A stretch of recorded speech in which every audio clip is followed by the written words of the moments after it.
जिस दिन का, जिस लम्हे का आपको इतने महीनों से इंतजार था, वो लम्हा फाइनली आ ही चुका है। जी हां दोस्तों, एपीएससी ने अपने सीसीई 2024 की ऑफिशियल नोटिफिकेशन को अपने वेबसाइट पे रिलीज कर दिया है। इस नोटिफिकेशन में काफी सारे इंपॉर्टेंट पॉइंटर्स है, आपके एज एलिजिबिलिटी, आपके सर्विसेज सिलेक्शन, आपकी एजुकेशनल एलिजिबिलिटी, या फिर एग्जाम का डेट कब होने वाला है, और आपके एग्जाम पैटर्न के बारे में भी। बट सबसे बड़ी और महत्वपूर्ण खुशखबरी यह है कि पिछले साल से भी ज्यादा वैकेंसीज हमें इस साल देखने को मिली है। तो कितने हैं टोटल वैकेंसीज, क्या कुछ चेंजेस है सर्विसेज में, कब होने वाला है प्रीलिम्स का डेट, और अन्य जितनी भी इंपॉर्टेंट जानकारी है आपको इस वीडियो में संपूर्ण मेरे साथ डिस्कस करता हुआ मिलेगा। तो चलिए वीडियो की शुरुआत करते हैं। और सबसे पहले तो मैं आपको दिखाना चाहता हूं कि आज है 23 मार्च, तो फाइनली आज एपीएससी ने रिलीज किया। बट पिछले साल का जो हम लोग ने वैकेंसीज देखा था, that was released in the month of January, और पिछले 2 सालों से ही इस तरीके से वैकेंसीज दिसंबर जनवरी में रिलीज हो रही थी। बट इस साल थोड़ी सी हमें डिले देखने को मिली, लेकिन देर आए दुरुस्त आए, पोस्ट ज्यादा है, ये सबसे अच्छी बात एस्पिरेंट कम्युनिटी के लिए है। अब सबसे महत्वपूर्ण चीज, जो इंपॉर्टेंट, सबसे आपकी इंपॉर्टेंट पोस्ट है एसीएस और एपीएस, ये सबसे मतलब मोस्ट प्रिफर्ड पोस्ट में से गिने जाते हैं मेरे ख्याल से।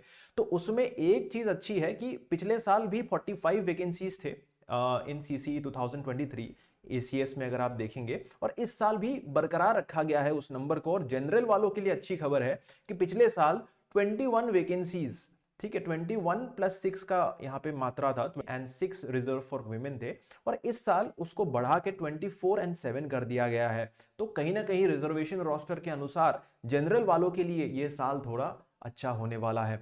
उसी के साथ अगर एपीएस की बात करें, पिछले साल we got to see a 35 vacancy for the APS post, Assam police service के लिए। बट इस साल हमें थोड़ी सी उसमें डिक्रीमेंट 20 पोस्ट देखने को मिला है। लेकिन उसी के साथ बहुत सारी अन्य पोस्ट की भी बात हम लोग यहां पे कर पाएंगे, जैसे लेबर ऑफिसर का पोस्ट है, डीटीओ डिस्ट्रिक्ट ट्रांसपोर्ट ऑफिसर का पोस्ट है, ब्लॉक डेवलपमेंट ऑफिसर का पोस्ट है, जो कि काफी सिमिलर काम आपकी डेवलपमेंट, ब्लॉक डेवलपमेंट में करने को मिलता है, पंचायती सिस्टम्स में करने को मिलता है। उसके बाद असिस्टेंट मैनेजर ऑफ इंडस्ट्रीज की अगर आप पोस्ट को देख ले, या फिर जो आप assistant registrar of cooperative societies, तो कुल इस तरीके से अगर आपकी मैं टोटल सर्विसेज की बात करूं तो 16 सर्विसेज की हमें वैकेंसी इस साल देखने को मिला है। और यही अगर कंपेयर करेंगे पिछले साल से, तो 13 सर्विसेज थे पिछले साल। तो ऐसा जरूरी नहीं है कि हर एक सर्विस हर एक साल रिलीज हो पाए। जैसे कि इस साल में सबसे बारीकी में अगर आपने एनालिसिस देखी है, सो सुपरिंटेंडेंट पोस्ट की वैकेंसी आपको यहां पे बहुत ज्यादा देखने को नहीं मिल रही होगी। So last year we have seen कि सुपरिंटेंडेंट ऑफ टैक्सेस का जो वैकेंसी था, ठीक है, सुपरिंटेंडेंट ऑफ टैक्स का एक वैकेंसी था, और उसी के साथ सुपरिंटेंडेंट ऑफ एक्साइज का भी एक वैकेंसी था। तो प्राइम पोस्ट्स में से, प्राइम सर्विसेज में से गिना जाता है। बट उन सर्विसेज की वैकेंसी इस साल हमें देखने को नहीं मिला। बट उसी के साथ सुपरिंटेंडेंट ऑफ इंडस्ट्रीज का जो पद है वो हमें वैकेंसी देखने को मिला है। तो टोटल इस तरीके से अगर आप गणित करेंगे सारे सर्विसेज का मिला के, तो 262 post is what we have in total for this year, जो कि लास्ट ईयर के टोटल से कहीं ज्यादा है। 235 पोस्ट थे हम लोग के लास्ट ईयर, और इस साल 262 पोस्ट हमें वैकेंसी देखने को मिला है। इसी के साथ कुछ इंपॉर्टेंट नोटिसेस एंड पॉइंटर्स को मैं यहां पे हाईलाइट करना चाहूंगा। जैसे बहुत सारे लोग पूछ रहे हैं कि सर एग्जाम का जो डेट है, इस पिछले 2 सालों से हमने देखा कि मार्च के महीने में प्रीलिम्स हो रहा था, but what is the date, expected date of this year. तो यहां पे एपीएससी सामने आके आपको कह रही है कि 1 जून लगभग आप एक्सपेक्ट कर सकते हो। बट ये टेंटेटिव डेट है, तो इसमें भी चेंजेस हो सकती है। बट जनरली हमने देखा है कि टेंटेटिव डेट्स के अनुसार ही एग्जाम को कंडक्ट किया गया है। सो 1 जून 2025 is the day that you should all B preparing for. तो लगभग अच्छा समय है। अगर हम लोग अभी देखें, मार्च का महीना लगभग खत्म है, बट अप्रैल, मई, ठीक है, अप्रैल और मई 2 महीने के लगभग आपके पास फुल समय मिल रहा है, और जून के शुरुआत में आपको यहां पे मौका मिलेगा। तो अब इन 2 महीनों में तैयारी कैसे करना है। If you are a foundation student जो अपना सिलेबस खत्म करके बैठा हुआ है, तो उसके लिए स्ट्रैटेजी अलग बनेगी।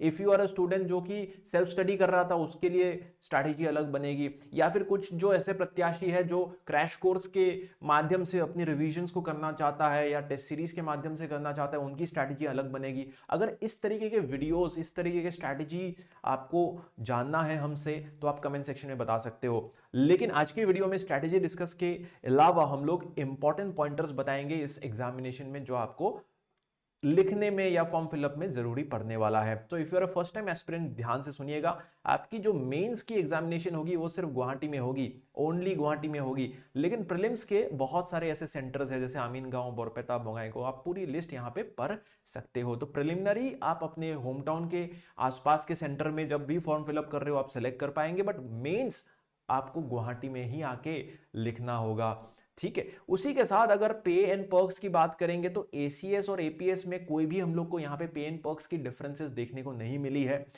हालांकि आप देखेंगे पिछले साल भी 30,000 से 1,10,000 का बेसिक पे था और ग्रेड पे 13,300 का था।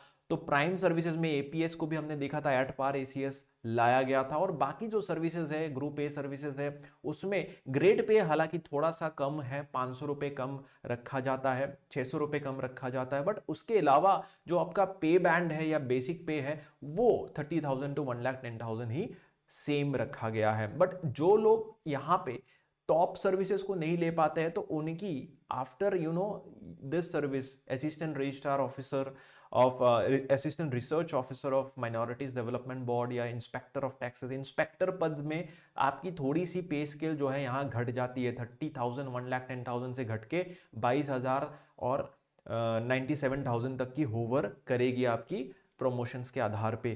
तो ऑडिट ऑफिसर, सब registrar, these post will have a lesser salary, पे बैंड 3 में आपका सर्विस गिना जाता है। अब कैसे अप्लाई करना है, देखिए apsc.nic में आप अप्लाई नहीं कर पाएंगे, इसके लिए एक दूसरा वेबसाइट है apscrecruitment.in, इसमें जाके आपको प्रोफाइल भरना होगा। और इसको ध्यान से सुनिएगा, the online application must be submitted from 12 Noon 28 of March, जैसे कि आज है 23 मार्च, राइट। सो 28 मार्च से शुरू होके 29 अप्रैल तक, मतलब 28 ऑफ मार्च 12 नून से लेके आप 29 अप्रैल, ठीक है, मतलब 29 ऑफ अप्रैल 5 PM शाम के 5 बजे तक ही अप्लाई कर पाएंगे। तो इस डेट को प्लीज आप लिख लीजिएगा, प्लीज याद रखिए कि इसके बाद आपको कोई भी मौका नहीं मिलेगा अप्लाई करने के लिए। प्लीज लास्ट डेट तक इंतजार मत करिएगा। उसी के साथ मैं आपको बताना चाहूंगा कि इंपॉर्टेंट जो आपके डॉक्यूमेंट्स है वो आपको साथ रख के ही अप्लाई करना चाहिए। सारे आपके आइडेंटिटी प्रूफ, सारे आपके marksheets, everything should be there with you handy for all the details. अब फीस की अगर बात करें, कोई अगर यहाँ पे अप्लाई करना चाहता है तो आपका जो फीस होगा वो 297 रुपीज होने वाला है, general including ex serviceman candidates. लेकिन अगर आप ओबीसी या एमओबीसी से है तो आपका थोड़ा सा कम होगा, SC ST 47 rupees, BPL candidates के लिए भी 47.2, एंड देन उसके साथ आपकी women and all other categories के लिए सब्सिडाइज्ड रेट पे आप अप्लाई कर पाएंगे, लगभग 50 रुपए के अनुसार आप अप्लाई कर पाएंगे, अंदर अप्लाई कर पाएंगे। अब इसमें 4 इंपॉर्टेंट पॉइंटर्स एपीएससी सामने आके कह रहा है। अगर कोई महिला प्रत्याशी मुझे सुन रही है तो प्लीज ध्यान से सुनिएगा। As per the Assam public service CCE rules 2019, government strives to have workforce which reflects gender balance. तो सर्विस कमीशन चाहता है कि वुमेन कैंडिडेट्स सामने आके अप्लाई करें। वो इससे बड़ी बात क्या हो सकती है कि वुमेन कैंडिडेट्स को कमीशन खुद आके यहाँ पे आपको एनकरेज करना चाहता है कि आप आके अप्लाई करें ताकि आपका भी चयन हो पाए और ब्यूरोक्रेसी में, स्टेट की सर्विसेज में हम जेंडर बैलेंस को स्ट्राइक कर पाए। उसी के साथ अगर फीस पेमेंट कर देते हैं तो वो रिफंडेबल नहीं होगा। Fees for mains will be notified in due course, मतलब ये जो फीस आप देख रहे हो this is only for the prelims examination. Mains के लिए आपको अलग से और फीस भर के एप्लीकेशन भरना पड़ेगा। अब सबसे बड़ी बात एज एलिजिबिलिटी को लेके आता है। तो एज एलिजिबिलिटी को लेके मैंने पहले भी वीडियो बनाया था और मेरा जो प्रेडिक्शन था बिल्कुल सही गया। मैंने देखा था पिछले साल इट वाज इवन तो एग्जाम 2024 में हुआ था वो सीसीई 2023 था, और उसी के अनुसार पिछले साल के नोटिफिकेशन में हमने देखा था कि कैंडिडेट्स हु आर 21 इयर्स और अबव ऑन 01/01/2023, क्योंकि सीसीई 2023 था तो 1 जनवरी 2023 में जिसका एज 21 साल से ऊपर है वो लोग अप्लाई कर पाते थे। अब उसी अनुसार क्योंकि इस साल 2000 हालांकि 25 में एग्जाम हो रहा है बट सीसीई का जो वर्जन है वो 2024 है, और उसी लिए 1 जनवरी 2024 में आपकी उम्र कैलकुलेट की जाएगी। मतलब आपका जो एज है वो आज के डेट में या 2025 में कितना है वो कैलकुलेट नहीं होगा। आप 2024 में कितने उम्र के थे उसके अनुसार देखा जाएगा कि are you above 21 years and below 38 years for general category, तब आप एलिजिबल हो जाएंगे। बात को समझिएगा, कोई डाउट है तो कमेंट सेक्शन में पूछ पाएंगे। उसी के साथ एज रिलैक्सेशन भी मिलेगा अलग अलग रिजर्वेशन कैटेगरीज के अनुसार, जैसे 5 साल का रिलैक्सेशन मिलता है SC ST plains and ST hills को, 43 इयर्स तक का उम्र हो जाता है इस तरीके से, जनरल वालों के लिए तो 38 है। और उसी के साथ ओबीसी एमओबीसी 41 इयर्स तक, सब एज ऑन 1 जनवरी 2024। एंड उसी के साथ जो आपके बेंचमार्क डिसेबिलिटीज के लिए क्राइटेरिया है, उसी के साथ एक्स सर्विसमैन के लिए क्राइटेरिया है 50 साल का। तो ऐसे अलग अलग कैटेगरीज के लिए अलग अलग क्राइटेरियाज है। अगर उसी के साथ एक्स सर्विसमैन के साथ अगर आप ओबीसी भी है तो आपको फर्दर रिलैक्सेशन 3 इयर्स का मिलेगा, जो कि आपकी 50+3 हो जाएगा। जैसे यहाँ पे 50 years for ex serviceman plus 3 years for MOBC OBC, तो 53 इयर्स तक आप अप्लाई कर पाएंगे। वैसे ही SC ST plus ex serviceman होगा तो वो ऐड होके 50+5 दैट इज 55 इयर्स तक आप अप्लाई कर पाएंगे। एक्स सर्विसमैन वालों को भी यहाँ पे प्रोत्साहन और हमें एनकरेजमेंट करना चाहिए, वो लोग आके अप्लाई करें। इस बार भी हम लोग ने देखा है काफी सारे ऐसे लोगों का मैं नाम नहीं लेना चाहूंगा, but they have served in Indian army, they have served in Indian navy and they have again filled the form and are now serving as ACS and APS.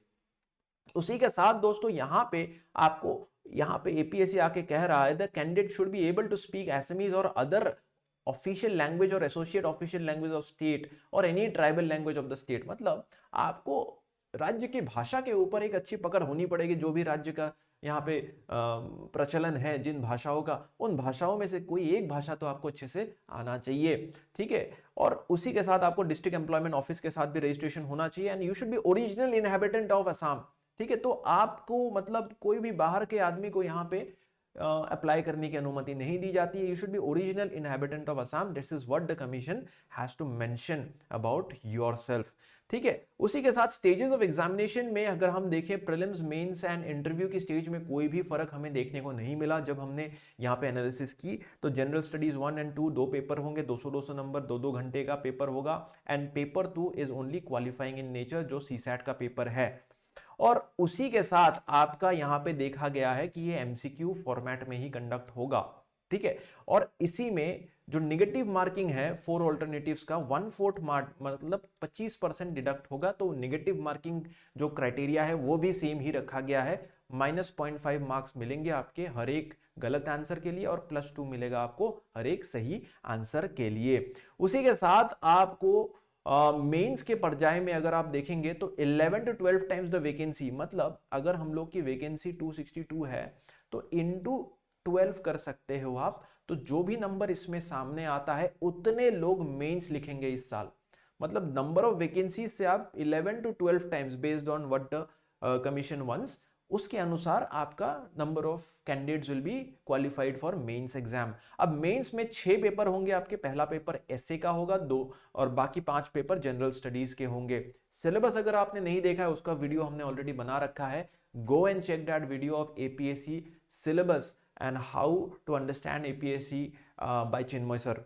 उसी के साथ हर एक पेपर में 250 नंबर, तो टोटल मेंस में आपका 1500 number होगा, ठीक है। 6 पेपर में 250 नंबर तो 1500 नंबर, और उसके ऊपर कट ऑफ जो क्लियर करता है वो इंटरव्यू स्टेज के लिए क्वालिफाई करेगा। इंटरव्यू स्टेज में 180 नंबर होता है और मेंस प्लस इंटरव्यू के आधार पे जो भी आपका क्यूमुलेटिव स्कोर होगा 1680 में से आप जो भी सिक्योर करेंगे उसके अनुसार आपको अपनी सिलेक्शन प्राप्त होगी, आपको अपनी सर्विस एलोकेट होगी। अगर आप यहां पे देखेंगे तो पिछले साल हमने देखा 110 एक अच्छा एवरेज स्कोर बन के आया था इंटरव्यू कैंडिडेट्स के लिए, but their way certain candidate जो 120 प्लस भी लाया था, including ACS rank 1, ACS rank 3, ACS rank 17, these people have secured more than 120 marks, ठीक है। अब यहां पे ध्यानपूर्वक एसएमईज और इंग्लिश मीडियम कैंडिडेट्स के लिए एक अच्छी नोटिफिकेशन है कि candidate shall be allowed to write his or her papers in mains in both English and Assamese। तो किसी भी एक भाषा में आप पेपर्स को लिख पाएंगे। अब आप पूछेंगे सर मेंस से इंटरव्यू कितने लोग क्वालिफाई करते हैं? प्रीलिम्स से मेंस तक तो आपने बता दिया 11 to 12 टाइम्स होता है, बट आप देखेंगे मेंस टू इंटरव्यू जो रेशियो होता है that is around 3 times the number of vacancies. मतलब अगर करीब करीब यहाँ पे 250 वैकेंसीज है तो 750 के करीब जो लोग हैं, और यहाँ पे क्योंकि वैकेंसीज थोड़ी सी ज़्यादा है तो 750 से 800 के करीब लोग जो है इस बार पर्सनालिटी टेस्ट के लिए आप क्वालिफाई करेंगे। तो वैकेंसीज के अनुसार आप इस तरीके से इंटरव्यू पर्याय तक जा पाएंगे एंड फाइनली आपकी इंटरव्यूज हो पाएंगी। अब कौन कौन से डॉक्यूमेंट्स आपको चाहिए होंगे? Candidates must produce a photo identity proof, जहां पे आपकी फोटोग्राफ होती है, जैसे PAN card, driving licence, voter ID, passport, इनमें से कोई भी आप ले सकते हो। एंड आपकी जो कैंडिडेचर है, ऐसा नहीं कि अप्लाई करने के बाद आपकी कैंडिडेचर फाइनल हो जाती है, what ever the commission decides will be full and final.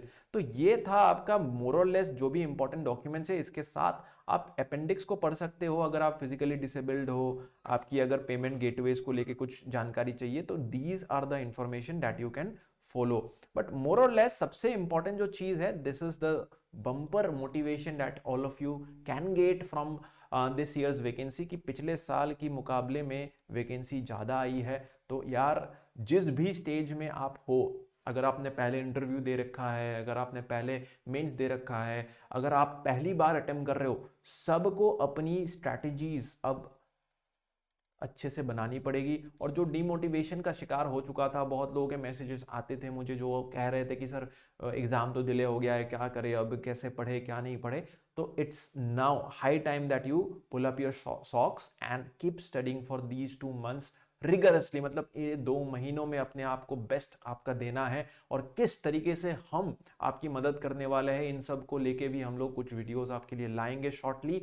आप किस तरीके की मदद हमसे चाहते हो आप बता भी सकते हो कमेंट सेक्शन में। अच्छे से पढ़िए। Now it is the golden time that you focus on revision, test series and current affairs. Static section अब तक बना लिया होगा, मेरा ऐसा भरोसा है।